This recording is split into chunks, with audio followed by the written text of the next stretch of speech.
I also welcomed you all, and most of you got to say if you were new to our ABTEL board, but let's just by show of hands so everyone in the room can get a good feel. If you are new to ABTEL for this year, just put your hands in the air.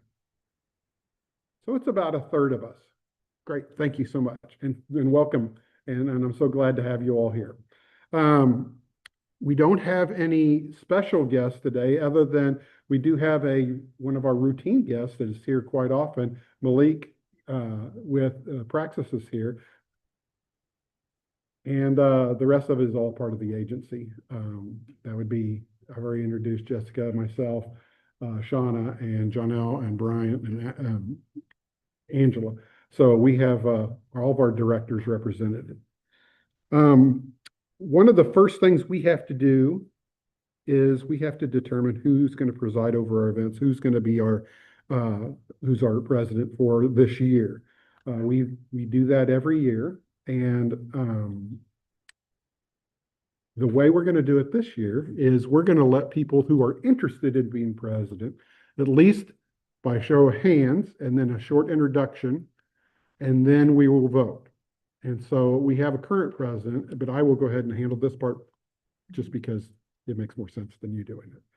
So if you are interested in presiding over these meetings for this calendar year, please raise your hand. All at once. I only see one hand.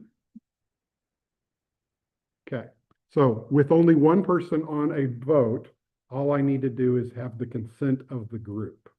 So if you are in favor of us continuing with Dr. Jessica Jones presiding over ABTEL for this calendar year, say aye. If you are not, say nay. Okay. Then you are continuing as president. Okay. Do you want to take over at this point, or do you want me to continue with the elections? Seamlessness, please. I will continue. Okay. All right. We also have a vice president, and that mainly is so that if she can't be here, they can step up and do the things that she does. So if you are interested in being a vice president, please raise your hand. I see just Doug. Is that, am I right? I don't want to miss somebody. Okay. If you are in favor of Doug being our vice president for this year, please say aye. If you do not want Doug, say nay. All right, Doug, you're vice president. We have two committees. As John L. said earlier today, we have a licensure committee and we have a teacher education committee. For licensure committee, we usually break the room at the end of the meeting. We break our room or our location, wherever we're at. When we were back at the hotels and stuff, we could actually go into separate spaces. But here we just separate the room, and the licensure committee, people that are on the licensure committee, get together. They discuss whatever the prompted discussion item is and that comes after lunch. So it's everyone's kind of like winding down as the meeting goes, and they discuss licensure issues. And then we also do the same thing with teacher education. It is ideal that a person in charge of the teacher education committee is somebody who is quite knowledgeable about teacher education. Licensure, I feel, that does not necessarily need to be the case. Anybody in the group could be the chair of a licensure committee, especially if you hold a license. So I'm going to first say, is there anybody that would like to volunteer to be a teacher education committee chair?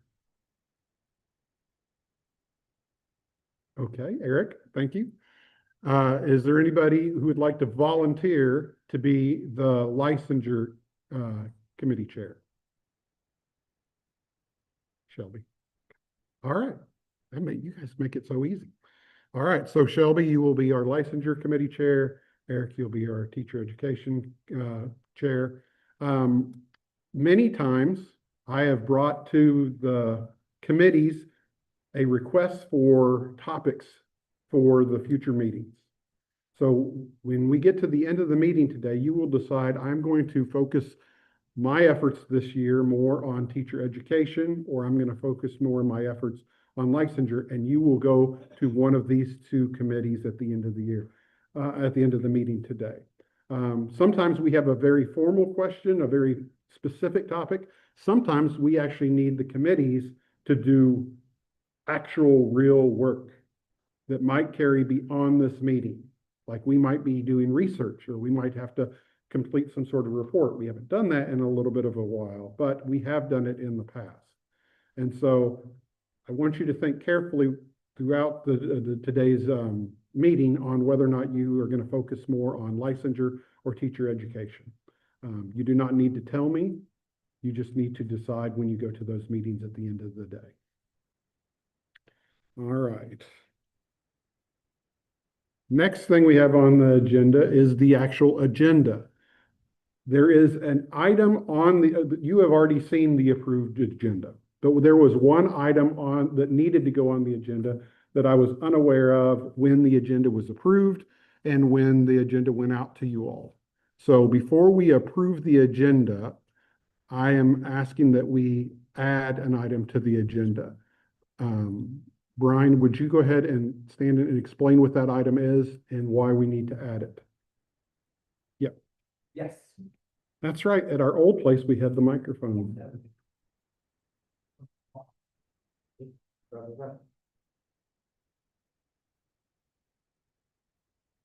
Okay, thanks, everybody.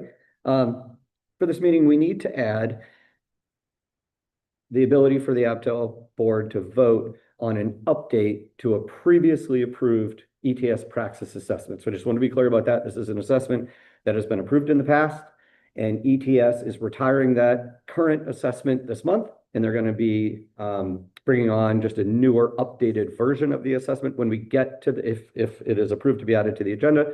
When we get to it and you have any questions, that's fine. I have a brief presentation, and Malik is here with us today, so that's excellent. This is for the middle school social studies praxis assessment. So it'll come with an update and an updated recommended cut score, and then that's it. So we just want to add that to the agenda.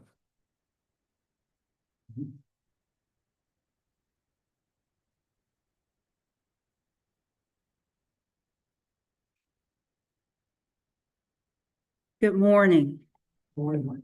So currently we have before you, before we approve the agenda, the addition of the middle school social studies ETS assessment, newer updated version to be added.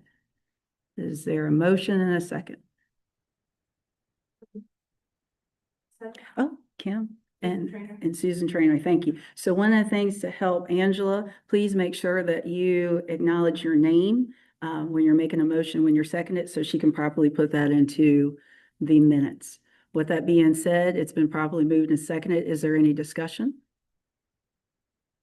Okay, hearing and seeing none, we'll proceed to vote. All those in favor signify by saying aye. Any opposed, nay? Any abstentions? I didn't hear it. Motion carries. So that will be added to our agenda. Rob, where would we like to add that to the agenda? Okay, very good.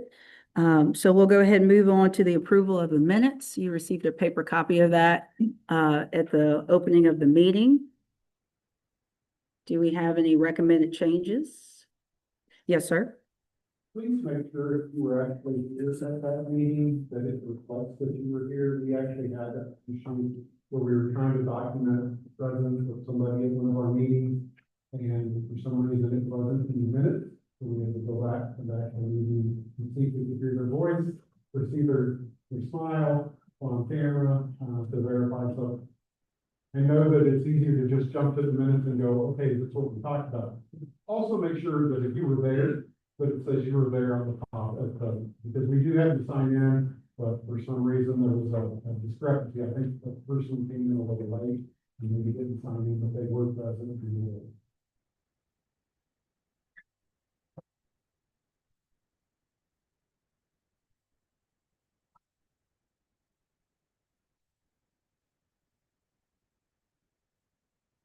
Is there a motion to accept the minutes as presented? So moved. Second, that's Anderson.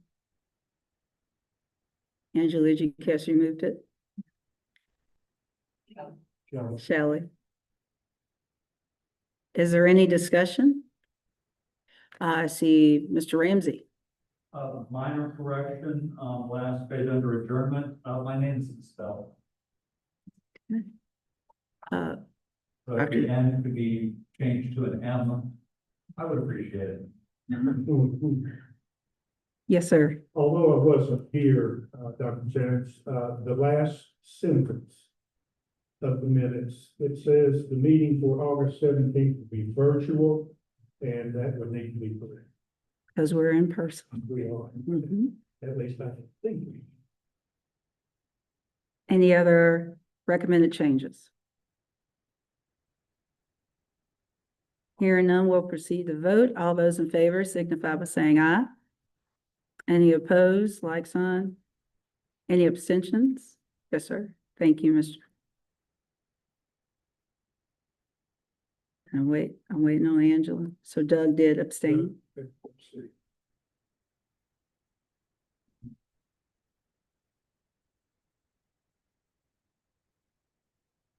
Okay, cool.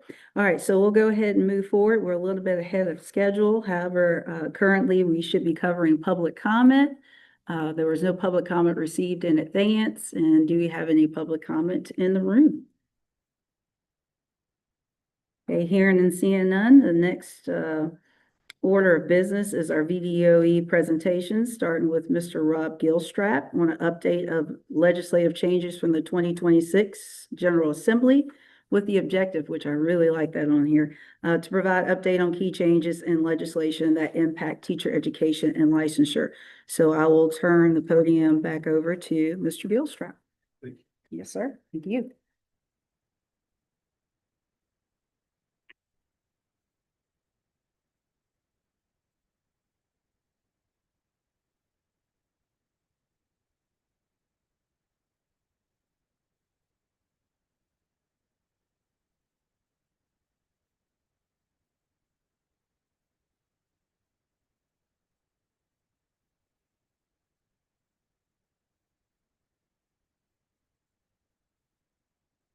Went to sleep, didn't it?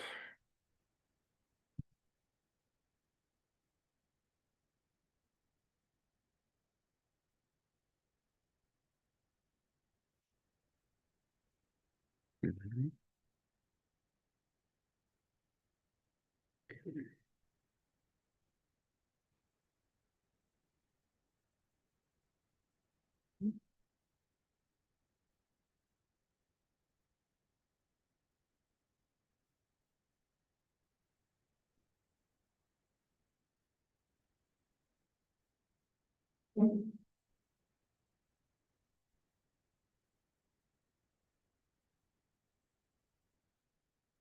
Okay.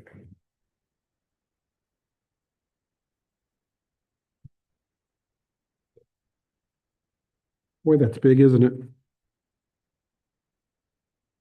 All right. Not Sherry.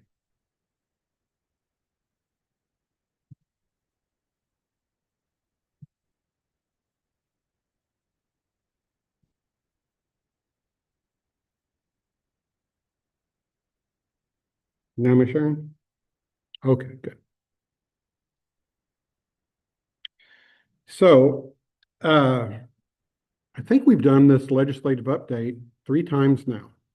We did a legislative update back in January when we first had kind of a finalization of what the new bills were going to be, and we talked about that.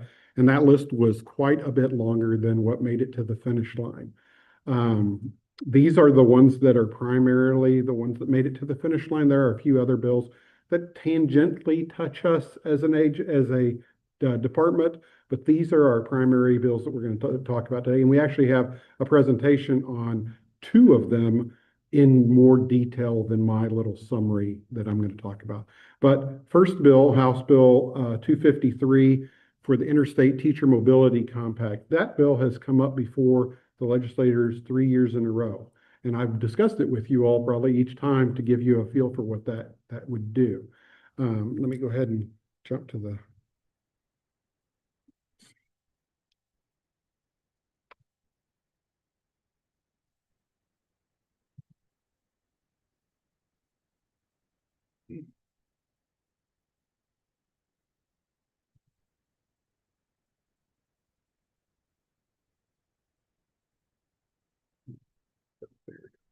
Okay. There we go. So the Interstate Teacher Mobility Compact is a very broad bill. This bill allows us to join a group of other states so that teachers in those states or teachers in this state can go back and forth between each state with their license. It's not just for teachers, even though it's called teacher mobility. It would include counselors, administrators, and because primarily in Virginia, because those are on teacher actual licenses. If you're a principal, you're not on a principal license. You're on a teacher license and you have an endorsement in education and administration. So that's why the teacher and principal would be under the same broad scope. We added the interstate teacher mobility, universal teacher licensure 2 years ago, which in many ways did the work that the Teacher Mobility Act would do. That allows teachers to come to Virginia under a teacher license in any state that has a license similar to one we have here. But what the Teacher Mobility Act does, it makes that the other direction as well. So our universal licensure by reciprocity opened the door swinging inward towards Virginia. But if you wanted to leave Virginia and go to, let's just say, Maryland, if Maryland's part of this compact, they would have the same reciprocity that we would have here. So it doesn't necessarily change a whole lot for Virginia on will we be able to get more teachers because of this. What it does is it helps us protect the scrutiny of our licensure with this mobility compact. So like, we will have a commissioner from this group who will sit down with the other state commissioners and discuss the differences between Virginia license and Maryland license and Connecticut license. And so that when they are making their decisions on whether or not they want to accept or if they want to create something new, we will be part of that conversation. And we will be part of the molding of the overall region instead of just have it be a Commonwealth of Virginia impact. We actually have impact on North Carolina, South Carolina. Pretty much the East Coast is where most of this teacher interstate, the compact here, the mobility compact is East Coast states, but it is growing. It started out with, I think, 9, and I think they're up to like 14 now that we've joined. So it's right along the coast, the East Coast of the United States. There are multiple aspects to this. Let's see. Hopefully you all can see that better than I can see it because I have old eyes. Talked about streamlining the licensure for the member states. It reduces barriers.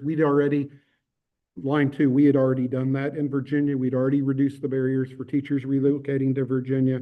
We already had clauses in place for military spouses. We, of course, are a very strong military state. We have lots of retirees in the state, and we also have the military installations with spouses. So we do have a lot of teachers in the Commonwealth that have come from other states, and we'd already addressed that with the universal reciprocity. And it also preserves our ability to keep our own standards. We don't have to adjust our standards to other states, but we do have impact on when they have those discussions. I guess technically they would have impact on us. And this was legislated, obviously, because it's a House bill. So our legislators wanted us to be open to other states in our region by this. It does require there to be an equivalent license. And I will tell you, that's probably the only area that we run into problems with this bill is if a state does not have a equivalency to what we have here. If they have there's a state out there that has a license for life. So you get the license in that state, you pay the one time and you never have to pay again. Your license is good for your life. We don't have that here. We have a 10-year license, which is very long compared to the region, but it's not a license for life. And so there will be a point in which that person who transferred their license for life in whatever state that was, when they got to Virginia, they will have to renew their license at some point, 10 years at this stage. So there are some differences. There are also some differences in subject areas. Some states have Like we don't currently have, I believe, the drone, to teach drone flight. There are some states that already have a license for that. So if they were a drone teacher in Kentucky and they wanted to come here, we would try to find something equivalent, but it would not be a drone pilot license. You all could take that on at some point and decide you wanted to address that. I actually had somebody reach out to me with that just this last week. So if that's something that we want to take on, that'll be it. When we get to the end of the day and we say, hey, you got ideas for future discussions, those are where you want to present some of those ideas. Here are some things that it doesn't do to us by being in this. It doesn't take away our renewal requirements. It doesn't take away the investigation. It actually is supposed to assist us with investigation. I will say this, every state that's part of the compact is also a NASDATEC state. So we already have cooperation through the NASDATEC system that we use to research teachers coming from other states, whether or not they have a clean license or they had some sort of adverse action on a license. So this does not take that away. It only probably strengthens it a little bit more. And there are some other things that it doesn't take away, and you will have this presentation if you want to go and do a deep dive on this one. I don't think that there's a big need for you to do a deep dive on this as we are just in the infancy stages of it. The next one is very similar, and so that's why I'm jumping right onto it. The House Bill 255 is an interstate compact, but this is for school psychologists. I don't know if there will eventually be a interstate compact for all the different types of jobs that we have, but school psychologists have a strong lobbying group, and they definitely have an area that their license is very unique. And the requirements to be a school psychologist in one state can vary greatly from that in another state. And so this is an attempt for school psychologists, which we do have a huge shortage of those, in case you did not know. This will make it easier for them to be a school psychologist in Virginia, or if they started in Virginia, they can go to one of our member states as well. Dr. Jackson is right now the representative for the school psychologist compact. Most likely he will also be the teacher one, but we will wait and see until that is finalized. Dr. Jackson, did you have anything you wanted to add about this area since you've already had one meeting? Similar, thank you, Rob. But similar to what you mentioned before about the teacher compact, we've met a few different times. It's an interesting committee, but I can tell that it's going to focus on some out-of-state issues more than with Virginia. They've been focused on some concerns that a few of the other states have with some of the rules, because their state's a little bit more strict about government school psychologists versus some of the other pre-existing members of the compact. I just joined and we just became official this summer, so I've really been serving. I am now an official voting member of the committee, but again, I think that it will, if anything, it will just assist. Not that we want this to happen, but it will probably play a larger role in assisting school psychologists to transfer out of Virginia into another state to serve in that role with our transfer our license into that state. We have fairly broad reciprocity laws already on the books, and so somebody with that license, we already have comparable license endorsement. And so if you're coming from another state, we're going to issue you that license through reciprocity anyways.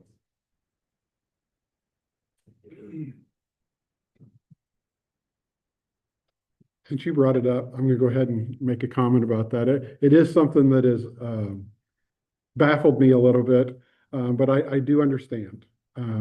Why would we want to make it easier for someone to leave Virginia? Why would we want to make it to where our teachers can just go to another state super easy? Well, the reason why we want to do that is because we want to have the best.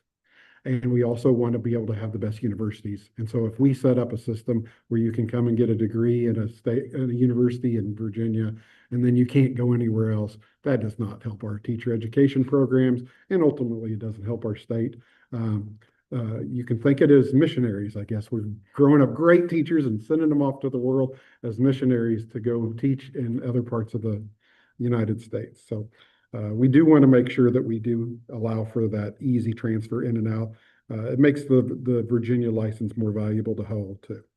The next bill, this one allows for a 3-year CTE or dual enrollment license, mainly geared towards the lab school issues. we've discussed this a couple times in ABTEL meetings, where we have a great difficulty with lab schools and getting teachers that are highly qualified to work in lab schools. Many of the people that are ideal for those type of jobs didn't go through a traditional teacher pathway. And so for them to be a giant in their industry, but us say, yeah, you know everything there is to know about physics, but we don't think that you can teach physics as a class because you didn't take, foundations of education. This bill allows for more flexibility for school divisions and for the lab schools to staff their positions. It is broader than just lab schools. It does help with CTE shortages as well. But the primary purpose here is to add flexibility for school divisions to allow them to deem a person worthy of teaching the students of their school or their division with more flexibility. And this one went through both the House and Senate. That's why there's two numbers there.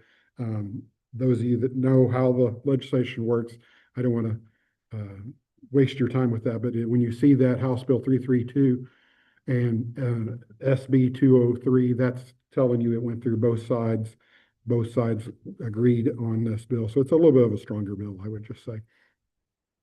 One of the issues we had with this bill when it was coming through was whether or not we were going to be able to license people who worked for a school division but worked in a different location.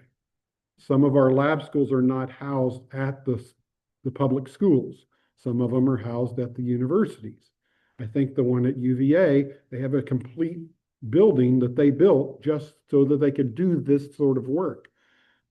Well, the way the bill was originally written blocks us from being able to issue that license because it said work in a high school. And the word in there, that little tiny preposition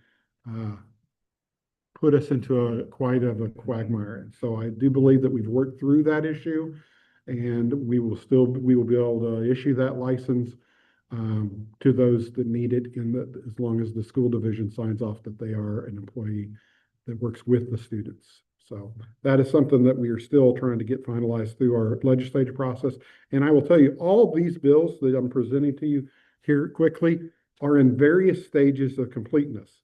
The first one, once it was issued, it was live. And the second one, once it was issued, it was live. This one requires us to make changes. And so we have to go through either a fast track legislative process, or in some cases, we have to go through a whole NORA process with some of these. So for us to have these bills go live July 1st, doesn't necessarily mean that they are in full effect if the actual bill says the Department of Education is to, redo their regs. That's a process that takes quite a bit longer. CTE salary scale credit. This bill is geared to assist with CTE teachers with a lot of experience in the field and how we pay them, how divisions are allowed to pay them. It's only a very slight adjustment that had to be made to the language. There were already a lot of parameters in place that allowed school divisions to determine how much they pay CTE teachers, but this promoted it more, I would say. And so it allowed for, if you worked in the industry for a while, that we could count those as hours towards your retirement and towards your pay and things like that. So it's definitely a way to encourage people in the CTE fields to work in Virginia because you can work with a higher pay. That one, let's see. This one we're going to actually have quite a lot of discussion on here in just a little bit.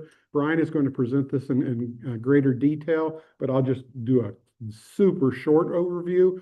There are some changes that the legislature made to the division superintendent license. That's what we mean when we say DS license, division superintendent's license. There have always been 4 options on how you can be, I don't know if I should say always. Always is a long time. For a while, there have been 4 options.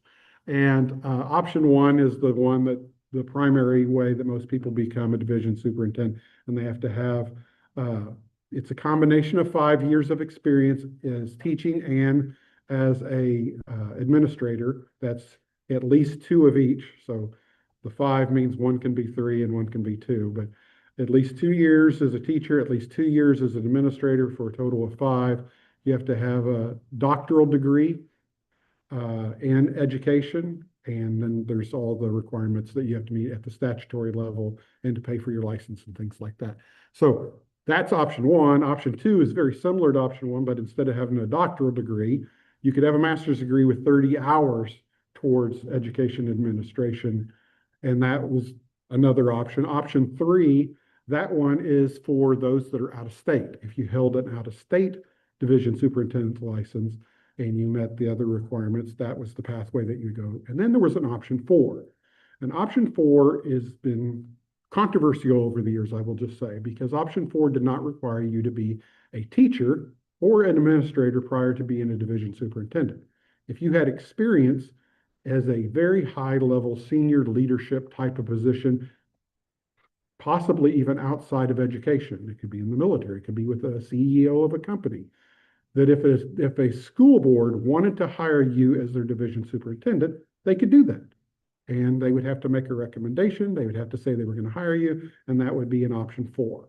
All 4 options, 1, 2, 3, 4, the way that is handled is they apply, and then it has to go through the Board of Education for approval to get on a valid division superintendent list. That means that you have met one of these requirements, and then you can be hired.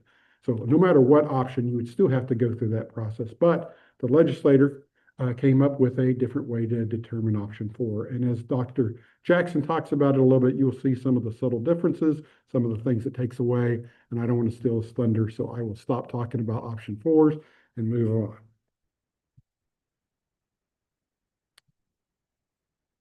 One of the last things we're going to do today is there is a requirement for us to have a stakeholder work group to talk about alternate route licensure. This is a bill that came out this year, Senate Bill 450, and Shauna will be the one talking about this. She is our representative from our office who will be working closely with the stakeholder group, as well will Deputy Prophet. She will also be working heavily with us.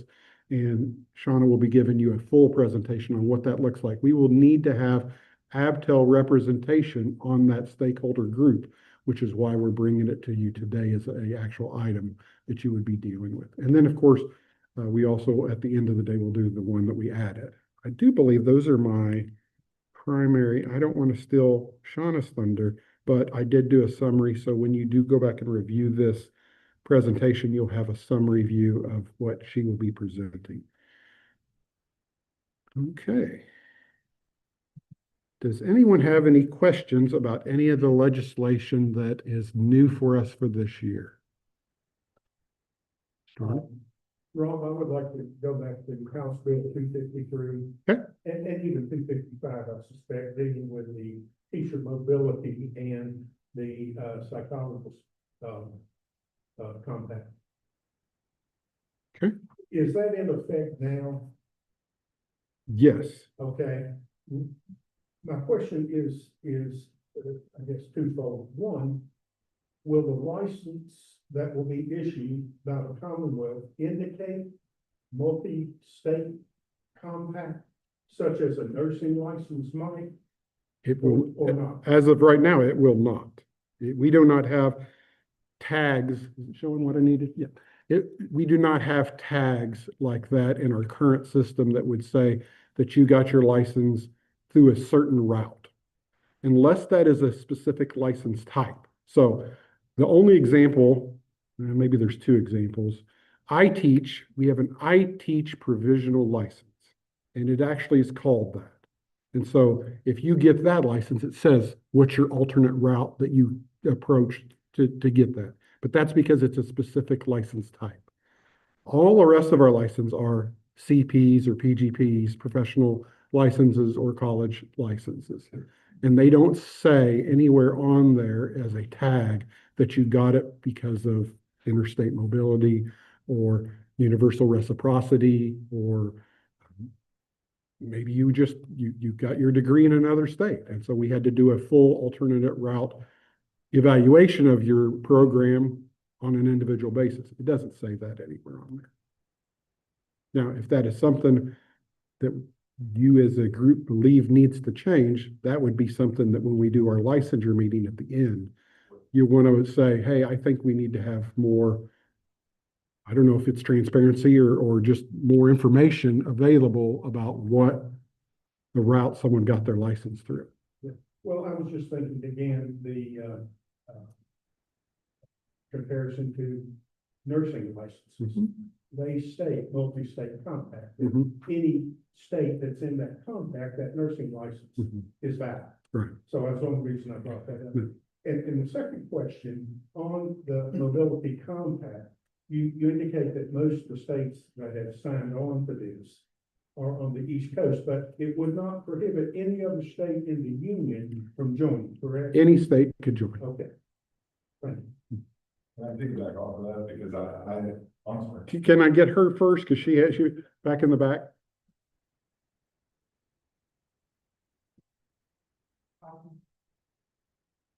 Go back to the CTE one, is that what you said? Okay.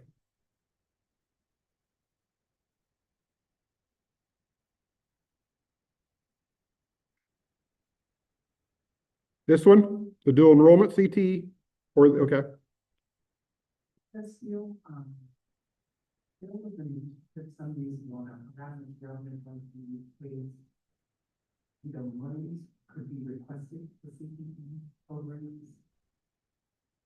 And I'm not sure if EPO is still doing that, and the reason I'm asking is because this is about the licensure, mhm. and it was something in that, initiative that you teacher license, or something like that.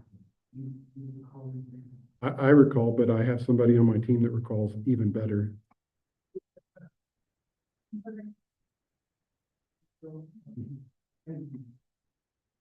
Thank you, Sean.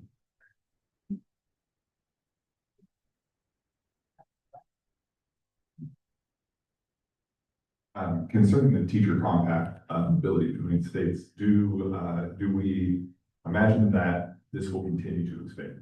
Or, I mean, do you have a sense, I guess, of whether more states will join or if this will stay East Coast and regional? I don't have a personal feel on that. Can say this. 2 years ago, this came before us. It didn't make it through the legislature, but at that time there were 9 states, and now it's like 14, I believe. So it looks like it's growing at a few states a year. So I don't know if it'll eventually spread all the way across the whole country. But I definitely think it's going to spread at least regionally. Thanks. I'll share just quickly a thought, because I know that, there could be sort of fear that we are losing teachers through this. Yep. With a lot of the students at WNL are not from Virginia, the majority are not from Virginia. And this would appeal to them, that they have an ease in this licensure. So if the goal is educating great teachers, then this could assist in some recruitment efforts into the professions. Mm-hmm. Thanks. There's another hand in the back. Thank you. I just wanted some clarification on HB 253. You said that they have an equivalent license. Do you, or can you explain to me how that determination is being made? Are we set up to do that? Do the regs exist already? And the person who receives that determination, are they receiving something in writing with respect to the definition of why they were determined to have equivalent or not equivalent? And is that determination public? I don't know what you mean by public on the individual teacher. Probably not, because that would be a private matter between them and the agency. Well, I'm wondering if somebody wants to see if they're equivalent, are they able to go and look and see a standard Right. that it will be used, or is it person by person? Okay. That was a lot of great questions. So I'm going to try and that's okay. I'm just going to try and make sure I don't miss one. So one, the question is, do we already have somebody in place? So our licensure specialists already do this work. This is not a new thing for our licensure specialists. They were, with the universal reciprocity law, they were already having to look at a license to see if there was an equivalency within what we have here in Virginia. They do get documentation on whether or not they've met that. We give them what's the actual official? I always call them check letters. What's the official word for the letter that we send? Correspondence. Yeah, just our evaluation correspondence letter that a licensure specialist will do with each license that they work on. If a license is issued, of course, they get the license. If their license is not issued, they'll get a reason why that was not issued at the time and a pathway to get to that license that they would need to take to meet the requirement of whatever license they were trying for. Trying to remember the other question you had. Third part, and if a person was trying to meet this criteria, Right. would they have public information? Right. To understand how the determination would be made? So that's another kind of tough question. Brian, do you want to answer that one? Because I'll answer it, but I think that you might be able to answer it better. I mean, I'm going to say this. I'll say this and you can piggyback. So we have the information on our website about what each type of license we have. We also have, what we have is our standards and our regulations that say for each type of endorsement, what the requirements are for that endorsement. And that's what our licensure specialists use to determine whether or not somebody is eligible or not eligible, whether or not they've met the requirements in law, whether it be code requirements or regulatory requirements. Brian, piggyback off of that. And Thanks, Joe. okay. Just a little bit to add to it, Rob, you got it. You said what I was thinking. So maybe one thing to clarify first is that it's less about the license and more about the endorsement. So we're going to accept the license through reciprocity or through the interstate mobility compact, unless that license is not full and without deficiencies, right? So if you have a provisional license or whatever the other state calls their version of a provisional license, those don't qualify for any of the reciprocity or interstate mobility. But if you have a full license without any deficiencies, because believe me, states call their licenses a lot of different things. They don't just call it a license like we do. Then we're looking at the endorsement. Is the endorsement comparable to a Virginia endorsement? So kind of the two parts of that answer is the best place to look is available to the public. It's a little bit tricky to find. We do have links on our website to it, are the regulations. Our Virginia regulations for licensure include separately listed every single endorsement that we have. So you could go into the endorsement that is similar or you think is similar to the one you have from out of state, and you could kind of read through those regulations. Honestly,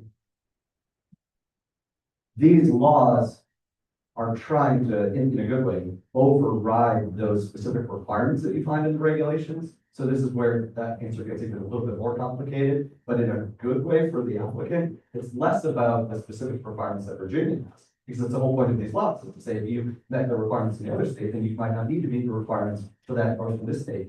The kind of simple part is our team, our licensure specialists, are just looking to determine, is that endorsement one that we have approved in Virginia?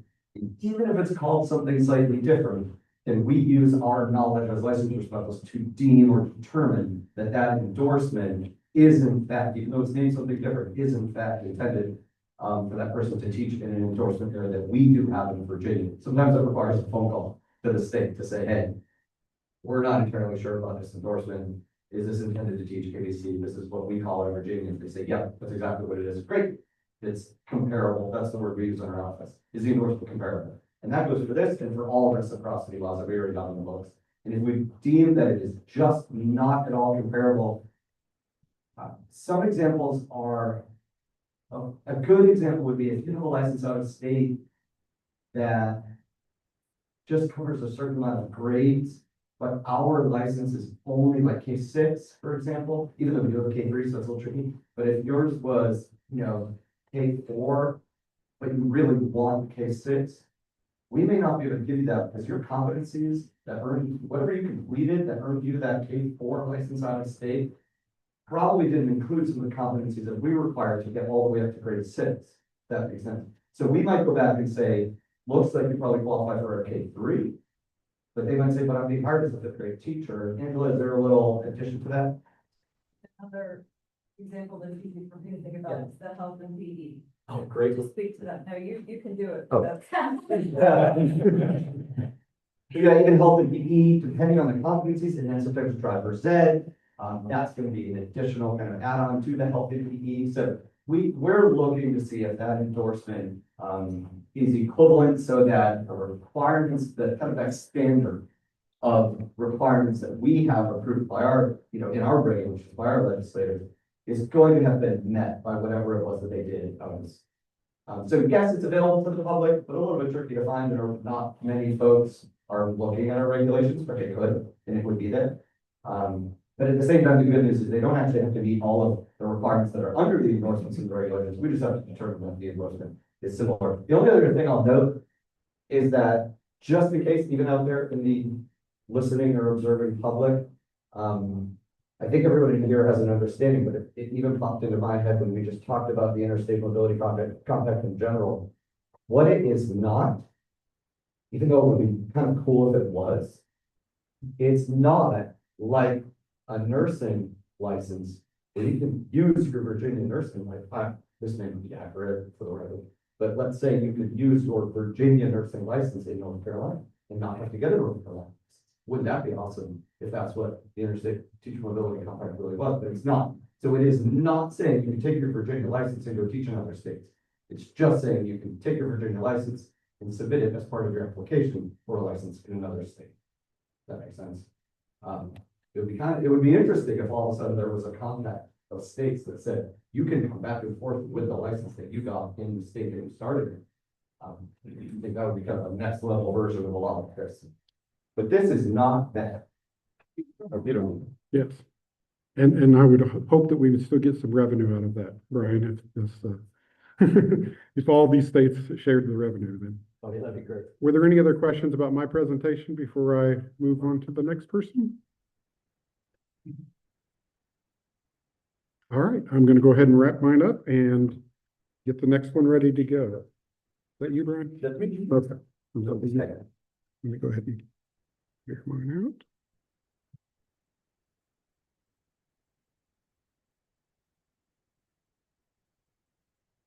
So ladies and gentlemen, we're segueing to Dr. Brian Jackson, discuss division superintendent license changes from House Bill 1165, brought forth by our General Assembly in 2026. The objective is detail the impact on division superintendent licenses from recent legislative changes. And I want to say, gentlemen, I appreciate that we are running early. Oh, I'm on the wrong one. Okay. There we go. Hey, I'll try to move fast. this is good stuff. Rob covered a teeny bit. I appreciate it, Rob. You did good.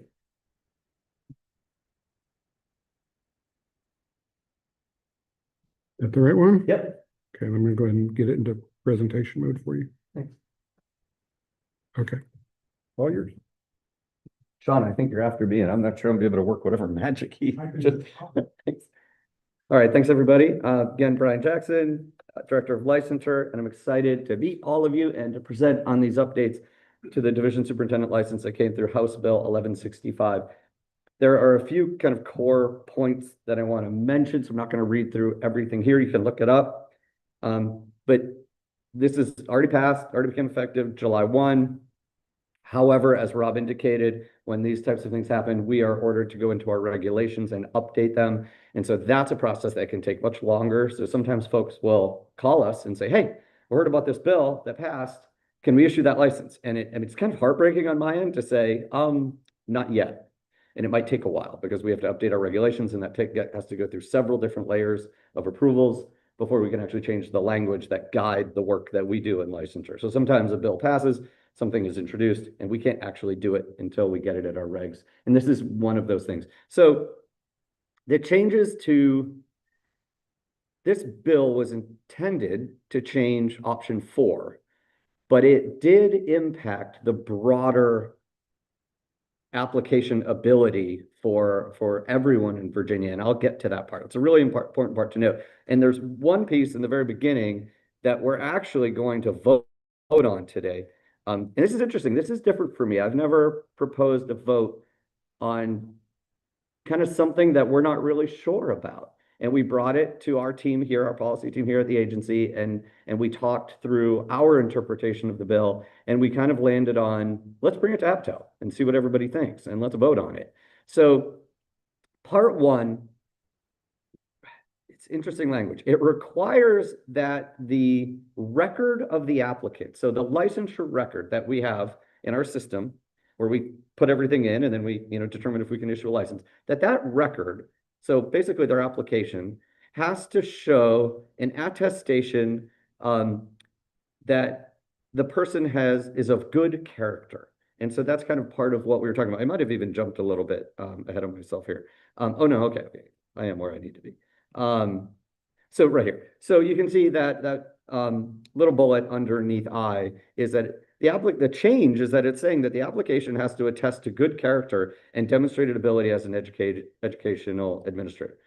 And so we thought, well, we don't really have that outside of our approved formal application for any other license type. We don't have something separate on top of what already exists. So what we wanted for you to think about today is, and I'll kind of show you what we have, is what we already have on the division superintendent license application adequate to kind of imply that that the application is attesting to good character and demonstrated ability. And one of the things that Rob and I spent a long time talking about, my first interpretation was, well, I need to get an attestation from someone, or not me, but that applicant needs to get an attestation from someone saying they're of good character. There are a lot of kind of red flags that go up there. I mean, you could get an attestation of good character from anybody. Or maybe you couldn't and you deserve one. So that's a problem too. And so we thought, well, do we need to write up a form? But then as Rob and I discussed it more, and we looked at the language, it doesn't actually say you have to get it from somebody else. So you're just attesting to your own good character. We thought, oh, well, okay, that's a little bit simpler. It at least takes away the need to have a separate form and another requirement on the applicant, which I'm sure they wouldn't like to, because what if you didn't even work anymore, you know, from the place where you would need that attestation? What if you had left? And it's always difficult to go back and try to get something signed. So we did determine, okay, that's not what it was asking for. It's asking for you to attest to your own good character.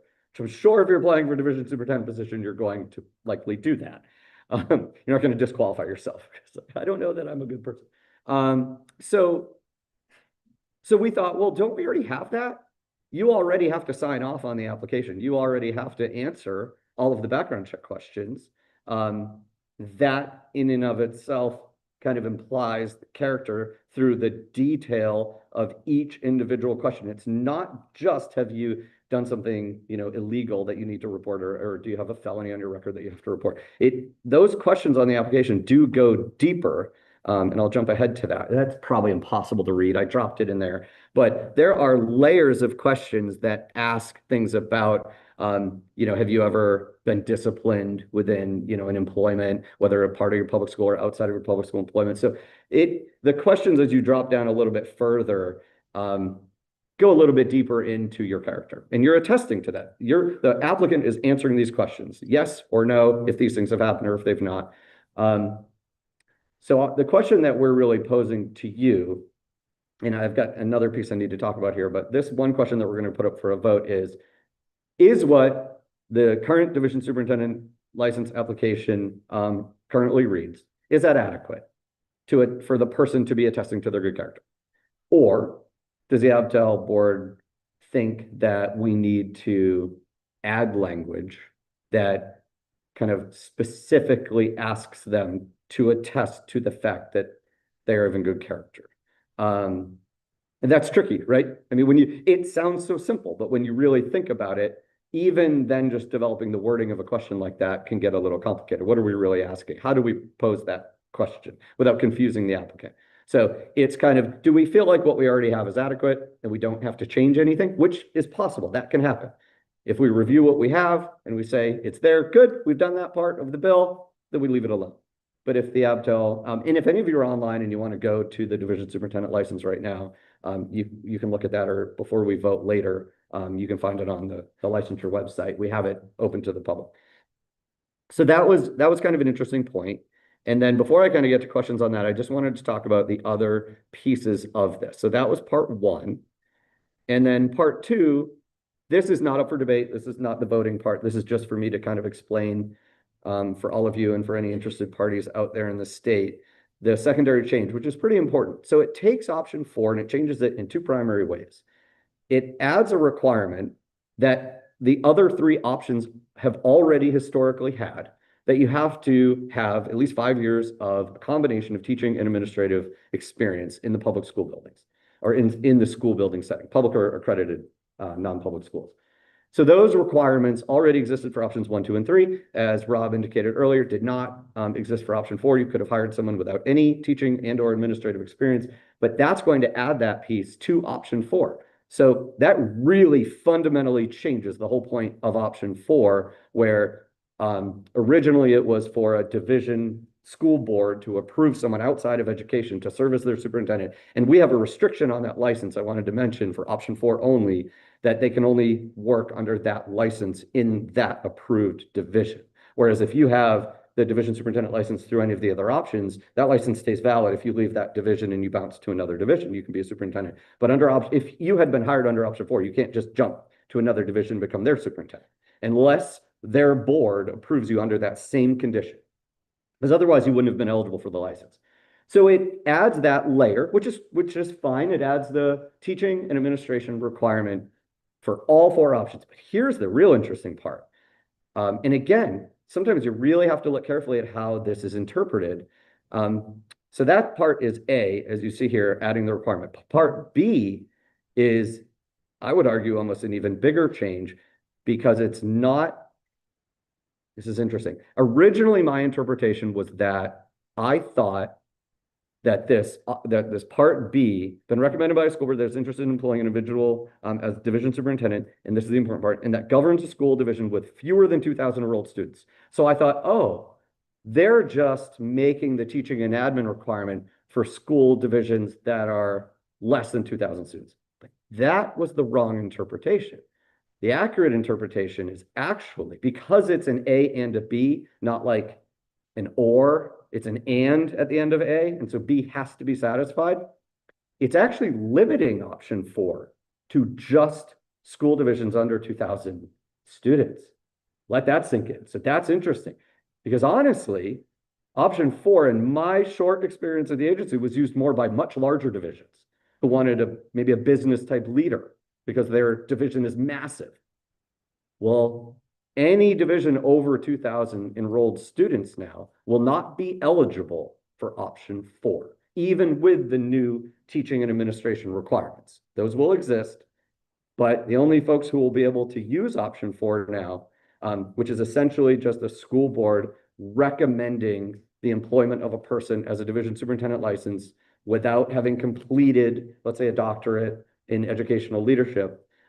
But they will have had, the interesting thing there too, if you unpack this even more, they will have had to have taught, they will have had to have been an administrator, which likely means they would have had to have completed an administrator program, which means they likely would have satisfied all of the competency requirements for the DS license anyways, right? So it kind of wraps it all up into a nice little bow. Yes.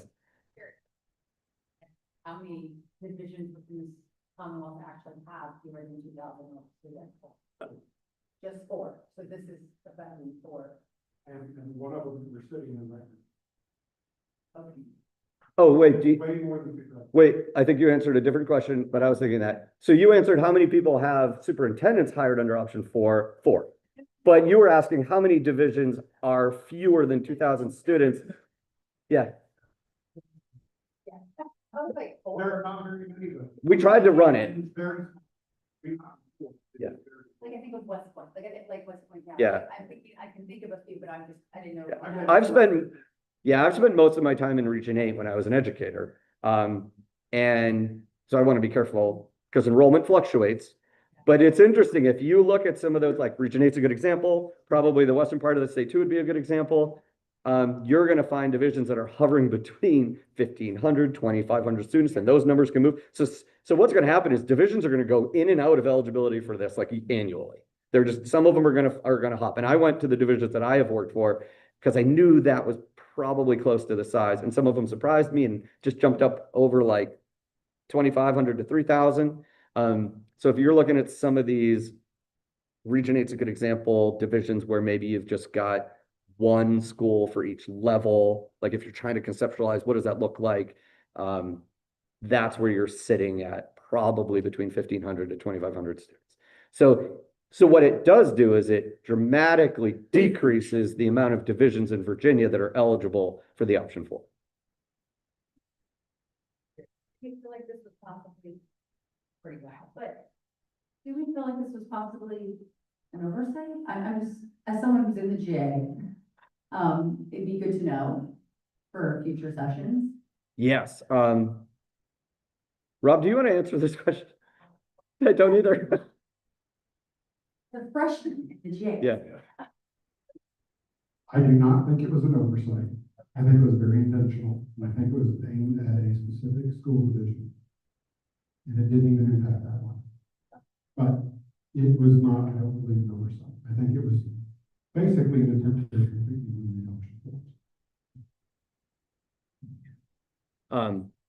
And I will say that I'm very encouraged and very excited about kind of recent information, released by our current agency leadership that, is really building a relationship between, for example, the Department of Licensure and BDOE with the legislators throughout the legislative process.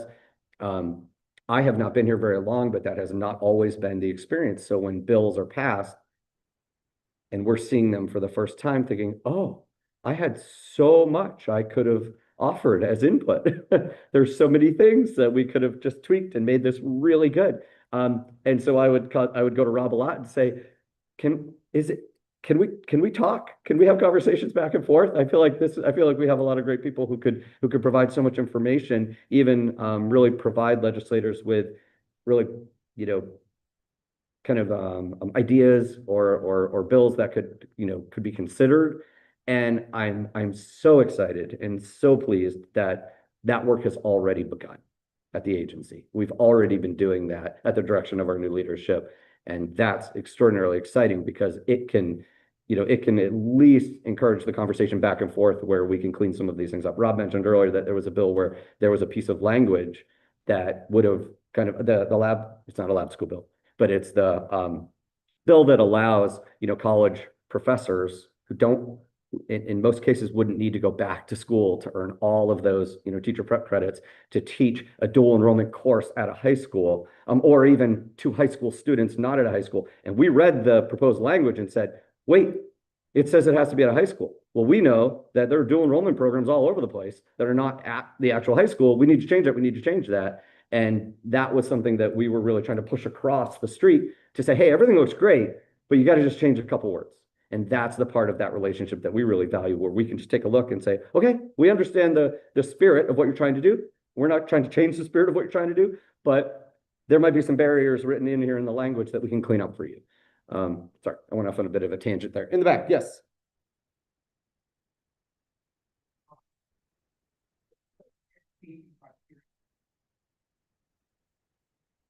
I think I got it. Certification criteria for superintendent in Virginia. Oh, so again, that varies based on the options here. But essentially you do have, it's layered. You do have to have now under all four options, you do have to have taught. So the education requirement there is that you have to be eligible for professional license in Virginia. So you've satisfied all of the competencies to become a licensed teacher in Virginia. I'll kind of summarize it with that. And then you have to have been an administrator in Virginia. So you have to have the administration supervision endorsement on your license, which also means that you've satisfied all of the competencies in order to serve as an administrator in our public schools. And our administrator license is K-12. So it crosses the whole, all the boundaries. Whereas in some states coming in, when you think of reciprocity, sometimes that's tricky too, because administrator licenses are sometimes limited to different grade levels. We don't do that. And so you've satisfied all of the competencies to be an administrator. And I will say, when you look at option 2, which is on the regulations for the division superintendent license, it's the only part of the division superintendent license that lists out all of the competencies for the division superintendent license.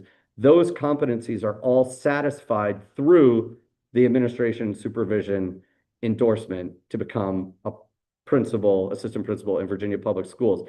They, at the graduate or doctorate, well, it is graduate, but at the doctorate level, when you do an educational leadership doctorate to make you kind of instantly eligible for a superintendent license, they're covering just higher level, deeper versions of many of the courses that are covered under the graduate master's degree level, I should say, administration supervision program.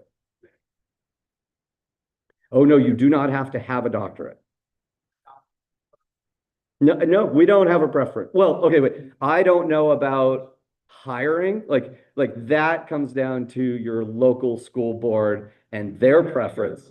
But we have no preference. We just look at our options, and option 2 is what opens up the ability for someone who doesn't have a doctorate to get the license. Answer one of the questions. Yeah, for please. Delegate. I just pulled the fall membership report from 24-25, and there are 40 school divisions with less than 2,000 students. That's pretty good. And 2 right on the border. So Patrick County loses 9 students, they're gonna be in. So that's 30% of the state has less than 2,000. Okay. If I did my quick math. I like it. So 40 is still a big number, but when you consider 70% are not eligible for it, that's also a big number. Two things can be true at the same time. Different and true. And then the final piece, because I know I always try to keep things condensed and then I tend to go over, but I love the questions. I love talking licensure. There's just one little caveat to this change to option 4 that's important to note, especially for my folks in the licensure world out there. They added language that made an exception, but only for option 4, which is interesting because the teaching and administration experience requirement exists on options 1, 2, and 3, but now for option 4, you can have that option waived if, and obviously we've never seen this happen, but if you submitted to the Board of Education, the Virginia Board of Education, for you to have that teaching and administration requirement waived by the Board of Ed based on your prior qualifications, then we would satisfy that requirement if somebody went through that process. So I imagine when we see this happen, someday we will, a school board will probably want to hire somebody under option 4, and they're not going to have that experience. And they're going to submit to us, and we're probably going to bring it to you, and then we're probably going to bring it to the board to have an individual person's prior experience approved to satisfy the teaching and administration requirement that's been added to option 4. But the really important note is you can't do that for options 1, 2, and 3. And I get a lot of applications for division superintendent licenses where someone has not served as an administrator in a building. That's the trickiest part. They've been a director, they've been in charge of something, but they haven't served in a building and or supervised, because we tried to find ways, if you have been in direct supervision of, the educators in the building, but serving in a different capacity, but we are kind of limited to that. And sometimes I have to send an application back and say, everything else has been satisfied, but I cannot verify that you have actually been an administrator under our qualifications. That's tough. That's tricky, but okay. So any other questions about this? Yes. I don't know if that mic is. Thank you so much, Dr. We're getting our steps.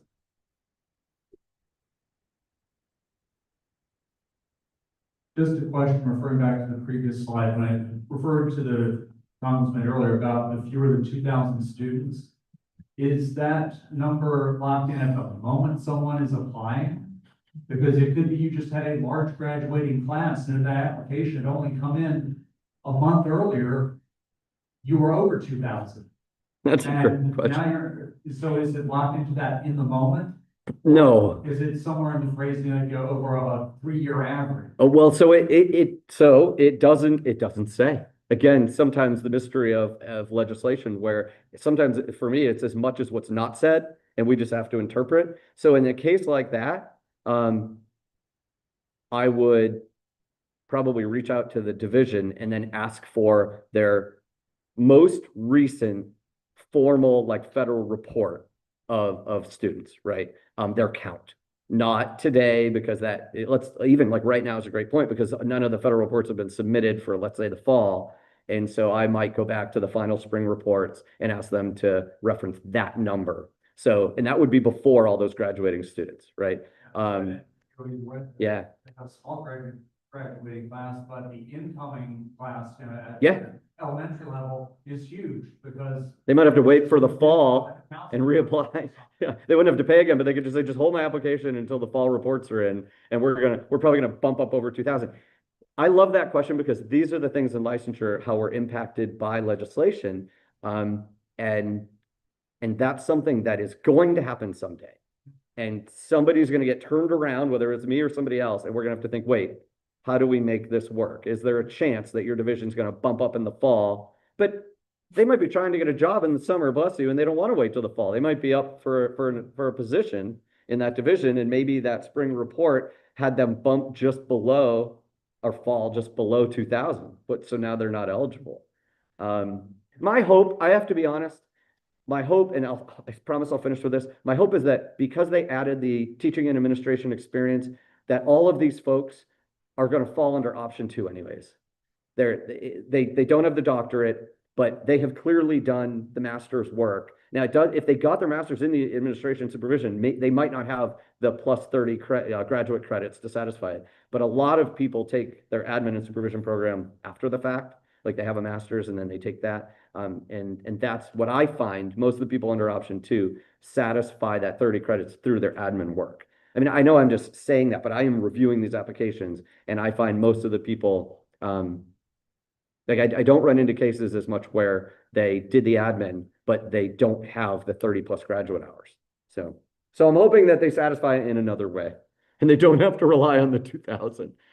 That number was it can widely vary when you're based on what's happening in the locality. Yeah. We have a very healthy list of active division superintendent licenses out there. There are many, many qualified candidates. So hopefully divisions could find someone who already holds the license. So I think there was a question earlier about what the legislature intended. I will say as general, what I've learned in 3 sessions is we try not to be too prescriptive in order to leave the room that an agency may need. And so I just leave that for your processing. I'm happy to chat later. You talked about option 4. When does that apply? As soon as it is updated in our regulations, which it's going through that board process now. It could still be several months. Can you go over the regs as it currently stands without these changes of how somebody would do option 4? I think that's. Oh yeah, so currently option 4 does not include the teaching and administration requirement. So take that off. And it's essentially a recommendation by a local school board. So the school board has to approve the person and then they submit that option 4 to us. And we can issue a restricted division superintendent license for that division for that individual. And there are not many qualifiers for that. How does that relate to the size? Oh, it doesn't. So the size requirement also does not exist on the previous regs, which are still current. This size requirement, this 2,000 requirement is new. And as soon as the regs are updated, then that will become, it's one of these weird, we're in that middle gray area where it's effective, but we aren't issuing our licenses based on those regulations yet until the regulations are updated. I would say this, we often learn over time where there was an intended purpose for legislation that we find, well, we didn't intend X, Y, Z to occur. And so that's something that this group can update us on so that we can make sure we're addressing the concerns that may have real impact. Yeah, I love that. And that goes to the point I was making earlier about current leadership here at the agency asking us, they asked us that exact question, which I love. It was kind of multiple parts. What's some legislation that you might want to recommend, some ideas that you have that could be beneficial, but then also what are some of the limits? What are some of the unintended consequences of prior legislation that we might now be able to recommend to all of you to take a look at? And I was really excited because you can imagine in licensure, that happens a lot. It's just impossible to predict how these things are going to kind of impact situations later down the road. And so I appreciate that. All right, that's it. No, it's not it. It's not it. I'm not done. Okay. So, we had started a conversation, kind of bigger picture on the good moral character standard. Mm-hmm. Just the food for thought and looking at the list, it's more like a tactile piece versus, are you friendly? Do you respond in a timely fashion? Do you have the ability to work with diverse groups of people? So when we're looking at the background questions, like, I get the implication of moral character, but I also think from looking at the entity and the role that person should serve, there's a deeper meaning of good moral character. That's just my thought process, putting it out here in this space, because we're gonna have to vote on it later. Yes, and would that discussion happen when we do the vote? Okay, good. So I'm so glad, Dr. Jones, that you mentioned that. That's why that's why Rob and I thought, let's just throw it in front of the ABTEL board, because if you do determine that there's some language we could add, then we can kind of ping pong that back and forth between the board. And then even if we develop, let's say that was voted on and we developed something, we can bring it back at another meeting. So currently we at least do have this in place to capture this, but if it was determined that we wanted to add something, then those are good points. My comment goes to that as well, so it's super appropriate juncture to share it, but good. Yeah, and you can bring it up again when we vote. Very good. Go ahead now. Sure. Very good. I was just thinking about this. I would love to have some feedback from the Superintendent's Association on this question. And I don't mean to delay the process by saying that. It's just a thought I would offer out that I'd be happy to try to get that. My gut is that an area that we might point to and say there might be a yes, no question we could ask would be about financial character, not so much in pulling a credit report, but the amount of transactions the superintendent is privy to may be an important question. So that group may have some effective ideas. Mm-hmm. I don't intend to delay the process with that, but that's something I'd be willing to do if folks like me. Oh, I love that. I appreciate that. That's fantastic. Any final questions? Okay, all right, thanks. Brian didn't mention this, but it's in my presentation as well. Those that are current option fours are grandfathered in based on the law. So it's not like if you were an option four, which we have 4 option fours right now in the Commonwealth. If you were one of them, you didn't necessarily lose your job because of this, even if your division went from, you know, they didn't have to, they had 60,000 kids instead of 2,000 kids. You didn't lose your job. You were still grandfathered in to remain in place. Okay. All right, that's the end of that one. So let me close. So Let me take a little break. next up, we have actually 2 presentations from Ms. Shauna LeBlanc. The first will be on assessment transition for paraprofessional, setting the cut score for the paraprofessional practice objective, being that we determine a recommended cut score for the new paraprofessional practice to be recommended to the Board of Education. And then the follow-up presentation is alternate route work group, with those objectives being shared the details about this new work group that will provide feedback and recommendations on alternate pathways to licensure. Take it away, Sean. You're welcome.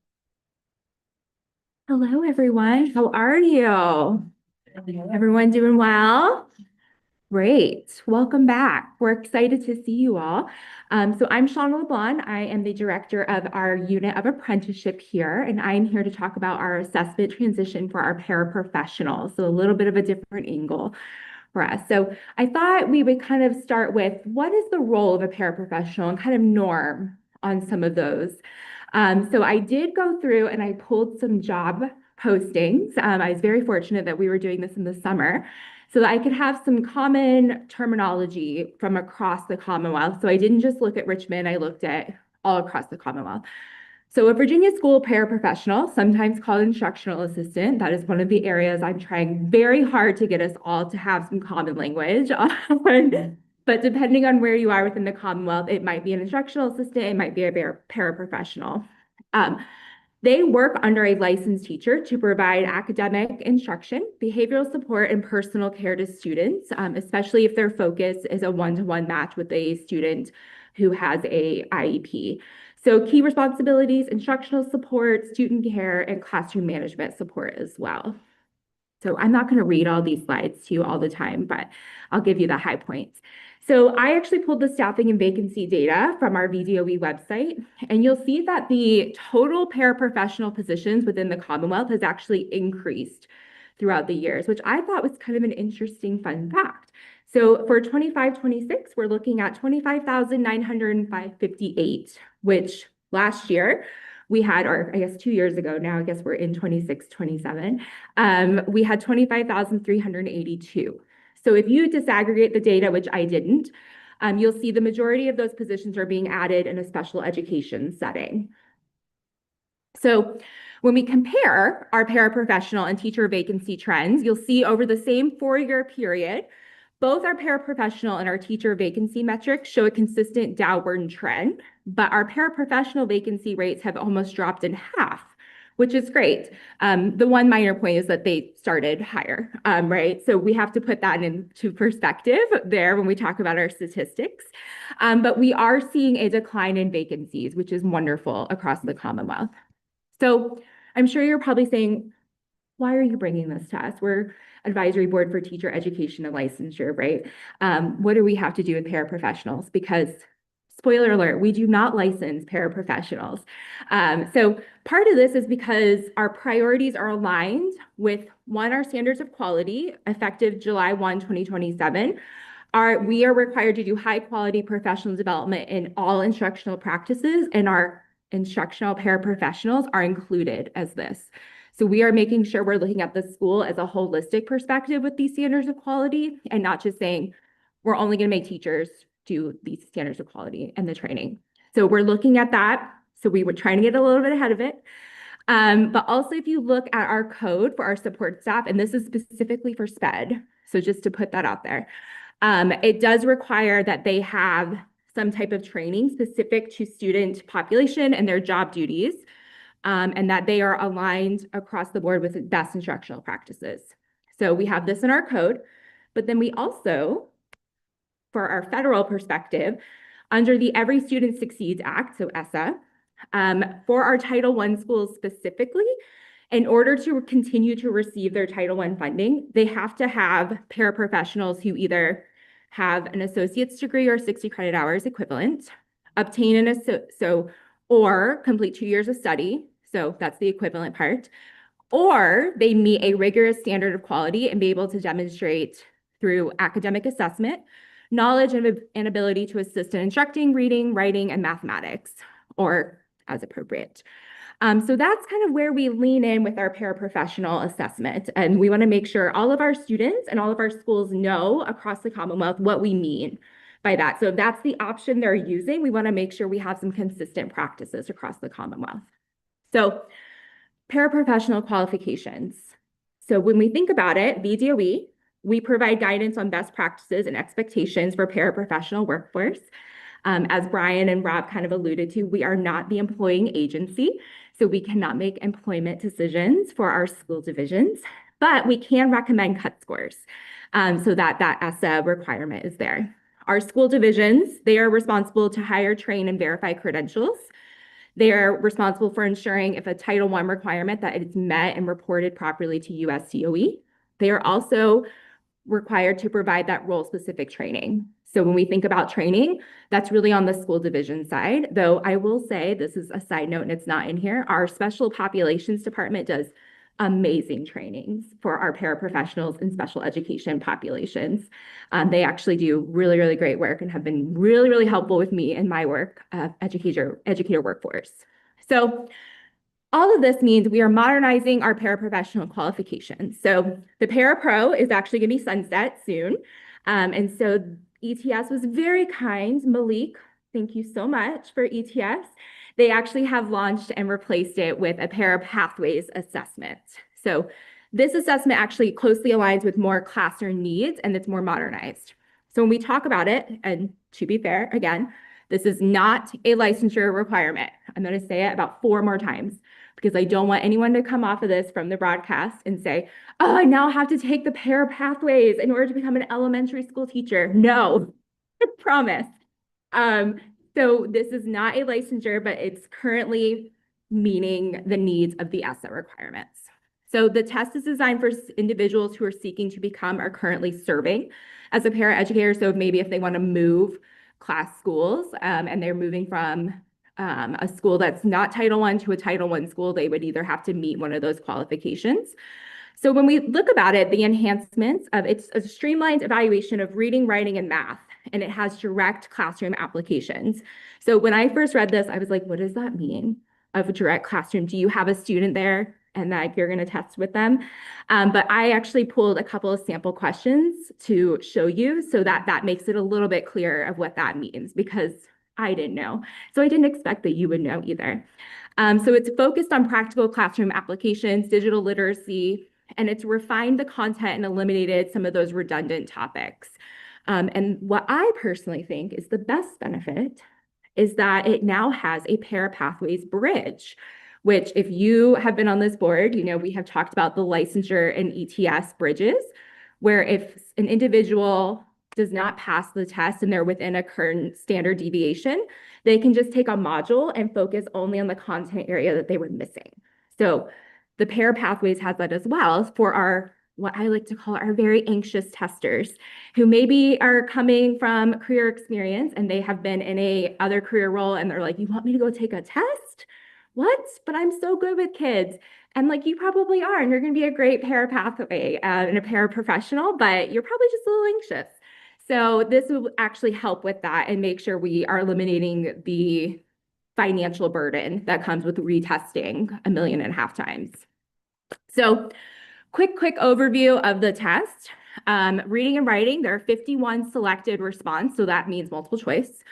30 in reading, 21 in writing, approximately 85 minutes, focused on foundational literacy, reading comprehension, vocabulary.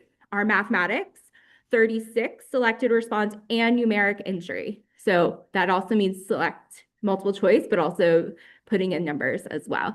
60 minutes and focuses on numbers and operations, geometry, and measurement and data analysis. And I have to tell you a quick side note story. But I was practicing my presentation this weekend with my little upcoming first grade cousin. And I know, so cute. And I said, geometry. And he goes, what's that? And I said, okay, you'll get there. Promise you'll get there. And his older sister said, oh, I'm in that right now. And I said, I know. That feeling in our family never goes away when you hear geometry. I will have to say it's a little blonde trait. We all go, oh. So just a side note, I do empathize with our paraprofessionals who are saying geometry, it's been since 10th grade since I took that. And I'm like, I understand. Give me algebra any day of the week. So I thought we'd do some sample questions. I only did 2, so don't worry. So I pulled one from reading and writing and I pulled one from math. So our first question, and this is, I'm not going to give you the answer. I want you to give me the answer. So a paraeducator is planning a lesson to support a group of students who struggle with reading fluency. The students often read slowly, make frequent errors, and have difficulty with expression. Which 2 of the following strategies will best improve students' reading fluency? A, providing students with opportunities for repeated oral reading of familiar text. B, encouraging students to participate in independent reading of various genres. C, modeling continuous reading and instructing students to echo the expression and the rate. D, increasing the complexity of the assigned text to challenge students' reading abilities. E, administrating vocabulary quizzes to expand students' word knowledge when reading. So what do we think? C? C and A? We have consensus? Good job.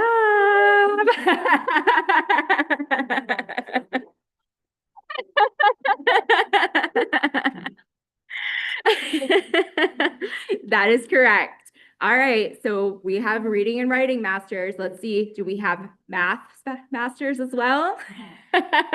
So Jamal has $25. He spends $9 on lunch and $5 on a book. After the purchase, how much money does Jamal have left? Hey, Rob, I think lunch is here. Thank you. A paraeducator is helping a student solve the preceding problem. Which of the following expressions correctly represents this problem? Oh, you were much more confident on that, and that is correct. Making choices on person. Hey, there's no judgment either way. It was just a very firm B.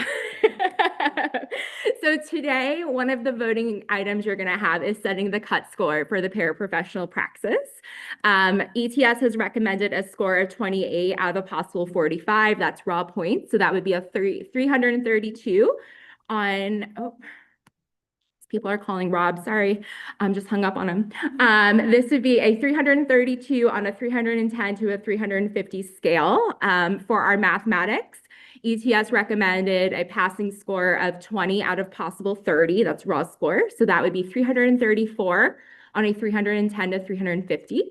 So ETS, Malik can probably talk more in depth about this if we have questions around that, but they do have a panel that they set up, and research staff from other ETS designed and conducted a multi-state standard setting study. So this is not just ETS decided this, they do a study as well. And when we think about this, I said, okay, well, what are other states doing? So out of the 24 states, including District of Columbia, have currently adopted the para pathways. So some states are still doing para pro. And 20 have adopted scores aligned with the ETS recommendation, and 4 have recommended their own scores. So you'll see Arkansas, Idaho, Indiana, and Louisiana have all set their own individual qualifying scores for paraprofessionals, for the para pathways, excuse me. So our next steps. So today we are asking for a recommendation to the Board of Education from ABTEL for a cut score to be presented. And then we are hoping to bring this item forward to the Board of Education in September of 2026. And then the recommended cut score will be communicated to school divisions through multiple ways, but mostly through the Virginia Education Update newsletter. And it will also be updated on the ETS website. So any individuals going through will be clearly aligned with what our score recommendation and our pass rate is. Questions? Can you go back to the cut score? No, I can't. How dare you ask me? Yes. Yes. Yeah, I was out in right after you started, but it is, passing this praxis for paraprofessionals going to be a requirement before someone can work as a paraprofessional? No. So this is used for mostly for our Title I schools to keep their funding. As a federal designation, their paraprofessionals either have to have 2 years of study as an associate's degree or pass an assessment. So this is replacing the parapro. And it would be effective when, John? I believe we can set our score. So typically we try to give a 3-month. So I would probably recommend a January 1, 2027 date. Will there be a grace period or a transition period that you accept one or the other? Probably, yes. Yeah. Just like we do with the licensure assessments. Yep. Great questions. Thank you for them.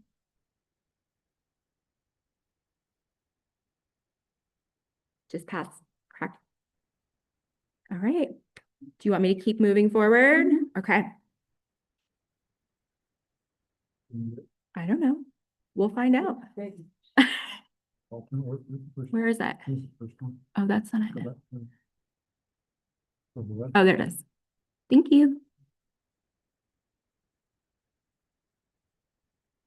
All right, so Rob gave you a quick preview of this, and I promise I won't keep you too long, especially as lunch has arrived. I always say that Rob always puts me right before lunch, and I can't tell if it's because I'm always enthusiastic no matter what time of day, or if it's because he's like, get going, chop chop. So today we're going to be talking about the Chapter 891 alternative, excuse me, route to licensure pathway work group. So the purpose of the work group, the General Assembly passed an act to direct the Department of Education to convene a stakeholder work group for the purpose of conducting a comprehensive review of and making recommendations on the alternate licensure pathways for public school teachers within the Commonwealth. So they actually were very kind and gave us a little bit of a definition for that, which was very appreciated. So the purpose of this work group, we'll be looking at the local eligibility license, career switcher programs, Teach for America, I Teach, any non-traditional education preparation program offered by a public IHE, so that's institution of higher education. I apologize, I should have spelled that out for you since that was the first time I used it. Or a school division or a certified provider, teaching as a long-term substitute who is acting as teacher of record. And then very kindly said, any other alternate route to path licensure used to meet the requirements under the code within the licensure. So they said, okay, we're going to focus on these four, but also if we missed any, make sure you include them too, which I really appreciated. So when we look at it, the legislation was also very prescriptive around which stakeholders should be invited to this work group. So we're going to have representatives from major education associations. We're going to have faculty members from our public IHEs who have an educator preparation program that's approved through our teacher education office. And those individuals should have expertise in teacher education, educational leadership, special education, and English language learner instruction. They also want representatives from our career switcher programs offered at comprehensive community colleges and school division-led licensure programs. And they also would like us to include public school teachers who have completed or currently participating in an alternate route program, including long-term substitutes and career switcher programs. Oh, wait, I'm not done. They also would like representatives from our advisory board of teacher education and licensure, so our dear friends in the room right now, representatives of staff responsible for the Virginia longitudinal data system, so at least one representative from an advocacy organization for our ELL learners, and then also the chairman of the House Committee on Education and Senate Committee on Education and Health or their designees. So today, we are looking for advisory board on teacher education and licensure representatives, and some key skills that we're looking for to have bring to this work group from ABTEL representative in that lens. We're looking on licensure policy and regulation expertise. We're looking at standard setting experience, policy development, workforce trend analysis, and then the responsibilities. So the responsibilities are going to be shared, but with such a large group, we really are looking for an ABTEL members who can ensure alignment with licensure regulations, support development of policy and recommendations, and then interpret licensure trends and gaps. So our first meeting is currently scheduled for Thursday, September 17th at 3:30 p.m. So all of our meetings will probably be later in the day because we do want our classroom teachers to have the opportunity to attend. And it will be held virtually. So we are going to do it via Zoom. It's very difficult to get that amount of people in a room together, but we're not ruling out the possibility for future meetings if it's needed. So today, one of the voting items is to request for representatives.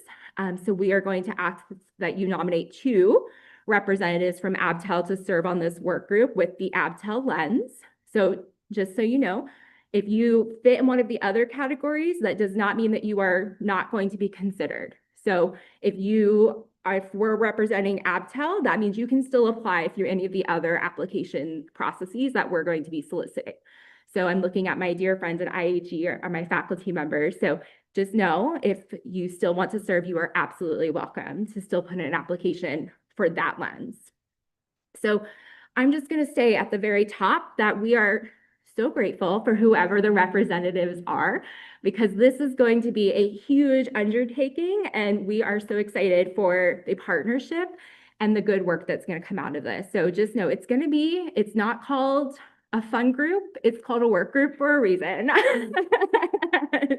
It's going to be great, but it's going to be a lot. So we're just going to go ahead and put that out there from the top and say thank you so much for even being willing. So if you have any questions about the work group, you are more than welcome to reach out to me. I'm kind of the main staff liaison with our deputy superintendent, and we're very, very excited about it. Any questions on the work group? Yes, Dr. Arnold. I'm not volunteering because I don't qualify with those things, but it said in your slide from a public IHE, does that exclude private? It does at this time, yes.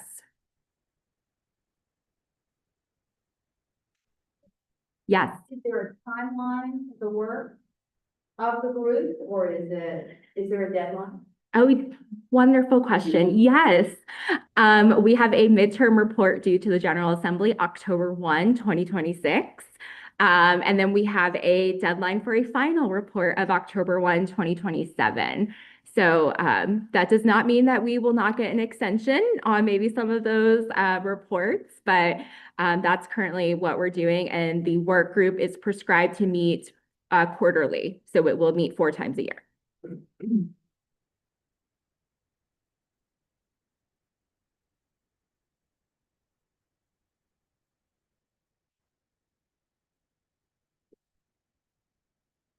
All right, seeing none. Thank you all. Thank you, John. And up next. Dr. Jackson, and then I think we should get lunch and vote with food. Okay, let me go ahead and clear. Dr. Jackson. Dr. Jackson is coming back for his presentation on middle school, social studies, ETS assessment, newer updated version.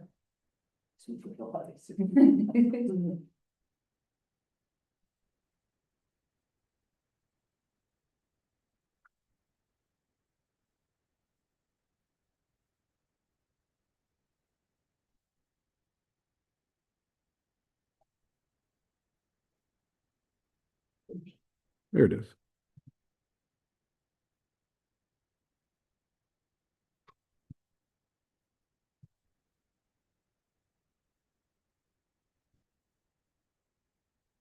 Okay.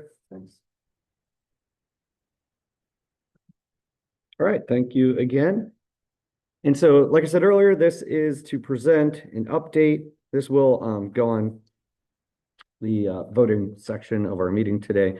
This is just to show you that there has been an update to the middle school social studies ETS praxis assessment. Again, that assessment was previously approved and has been used regularly for several years. ETS is retiring the current assessment 5089 to be replaced by the new version of that same assessment 5589.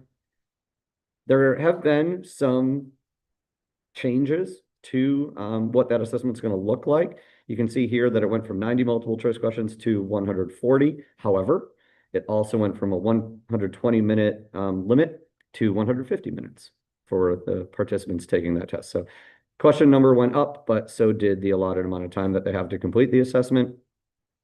So going through the extensive report the ETS so kindly provides, based on their multi-state study that they do anytime they present a new test or an update to a test. This information is directly out of their reporting to show us that some of the content categories were reorganized. Some of the notable changes were just the percentages of the actual examination for different categories. The updated version of the assessment focuses on selected response questions, eliminating 3 of the constructed response questions from the prior version. And then just to show that again, it's an updated version of an existing test. However, it is a new test. And so we are also recommending a new cut score of 149 for the assessment. This recommendation comes from the reporting at ETS based off of their multi-state standard study. And if we do end up with any questions about this, we are lucky enough to have Malik McKinley here, our Virginia ETS representative. He is absolutely fantastic. And I'm not just trying to, blow up your ego right here. I'm so excited that you're here. I like getting to see and talk with Malik because we email back and forth all the time. And he is a fantastic representative from ETS and helps us all the time on our development of assessments, understanding changes like this to different assessments. They do an incredible job over there. So today, I just wanted to introduce to you that we are going to be putting up for a vote to accept or to recommend to the Board of Education that we accept this new 5589 version of the middle school social studies assessment with the cut score of 149 to replace the prior assessment. And that assessment had a cut score of 160, but I'll be honest, trying to compare those two cut scores is not really relevant because the assessment has changed. Do you have any questions for me or for Malik? Yes. By the different tests that are made. So for example, we're looking at middle school social studies assessment. What is the passing rate for the what is the passing rate for the K-5? Oh gosh. Oh, so for the K, like for the elementary, there is. Yeah, so each assessment has its own cut score and pass rate, I'm sure by the folks actually taking the assessment. I don't have the data on all of the assessment pass rates for individuals. Yeah, that's a great question. So yeah, there's as far as I know, Malik, you can correct me if I'm wrong, from assessment to assessment, there's not any continuity across to determine passing scores, probably in a good way because they do individual state-by-state studies of the assessment and the individual questions to determine an appropriate cut score for that specific content area versus putting it kind of lumps up, across with multiple different assessments. Malik, did I say that correctly? Okay, great. Thumbs up. Yeah, good question. Thanks.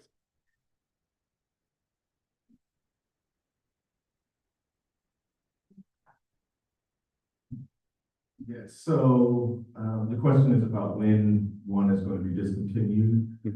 Currently, 5089 is still in circulation. There are maybe one or two others, two or three other states that are going through this process as Virginia is, but 31 states and territories, including the District of Columbia and Northern Mariana Islands, have already moved over to 5589 as of last fall, 2025, throughout this year. So most states have already moved over, but to answer the question, it's still going to be available for the next couple of months as states similar to Virginia go through the state board approval process. But I believe probably by the end, it was supposed to be discontinued August of 2026, but we've extended it for a few months because there still are some states, again, similar to Virginia, that are currently going through this process. So likely it will be available until maybe November or December of 2026. And Malik, just to clarify too, for anybody who's previously registered for the existing assessment, even if we make the change, they're still all eligible to take that assessment, even if we approve the changes. And this would be a recommendation to the board. So the intent is to take this to the board in a week, if approved here, and then have that approved at the board. Okay, thanks. Keep stealing your larger presentation.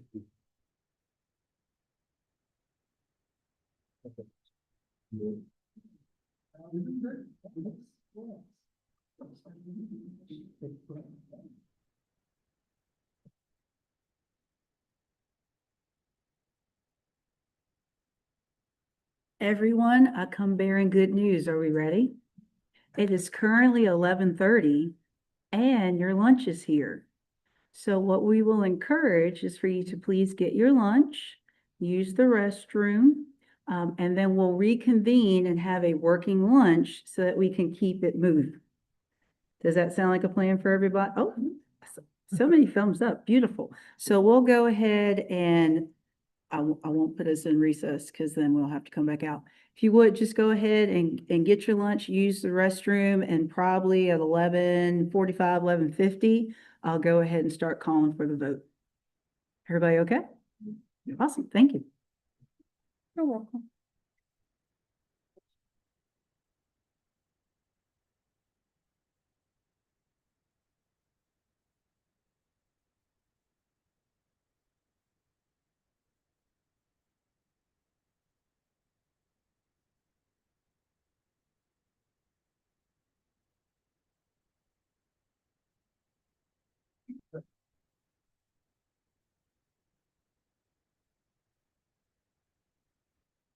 Thank you.